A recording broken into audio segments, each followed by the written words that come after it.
ഷെഫേ, ഉം. ഈ ക്യുസീൻ എന്ന് പറഞ്ഞാൽ എന്താണ്? കുസിൻ എന്ന് പറഞ്ഞു കഴിഞ്ഞാൽ പാചക രീതിയാണ്. ഓരോ രാജ്യത്തിനും അതിൻ്റെതായിട്ടുള്ള പാചക രീതികളുണ്ട്. അങ്ങനെയാണെങ്കിലേ ആ നമ്മുടെ ഇന്ത്യൻ ക്യുസീനും അതേപോലെ ഈ റീജിയണൽ ക്യുസീനെ കുറിച്ച് ഒന്ന് പറഞ്ഞു തരുമോ? തീർച്ചയായും പറഞ്ഞുതരാം. ഇന്ത്യൻ കുസീൻ ഇൻക്രെഡിബിൾ ആണ്, ഡൈവേഴ്സ്ഡ് ആണ്.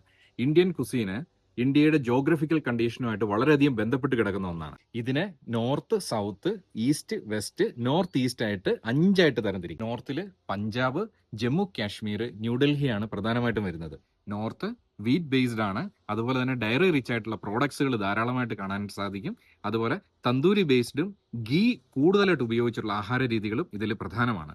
സൗത്ത് റീജിയനില് കേരളവും തമിഴ്നാടും ആന്ധ്രയും കർണാടകയുമാണ് വരുന്നത്. സൗത്തില് റൈസും ലെന്റിൽസും കോക്കനട്ടും ടാമറിൻ ബേസ്ഡ് ആയിട്ടുള്ള ഫുഡ് പ്രോഡക്റ്റുകളാണ് കൂടുതലും കാണാനായിട്ട് സാധിക്കുന്നത്. വെസ്റ്റേൺ ഇന്ത്യയില് ഗുജറാത്തും മഹാരാഷ്ട്രയും ഗോവയുമാണ് വരുന്നത്. ഇതിൽ കൂടുതൽ വെജിറ്റേറിയനും സ്വീറ്റ് ആൻഡ് സേവറി ഡിഷസും വരുന്നു. മഹാരാഷ്ട്രയുടെ കോലാപൂരി കുസീനും അതുപോലെ തന്നെ കൊങ്കൺ കോസ്റ്റൽ ഡിഷസും വളരെ ഫേമസ് ആണ്. ഗോവയിൽ പോർച്ചുഗീസ് ഇൻഫ്ലുവൻസ്ഡ് ആയിട്ടുള്ള ധാരാളം ഡിഷുകൾ കാണാനായിട്ട് സാധിക്കും.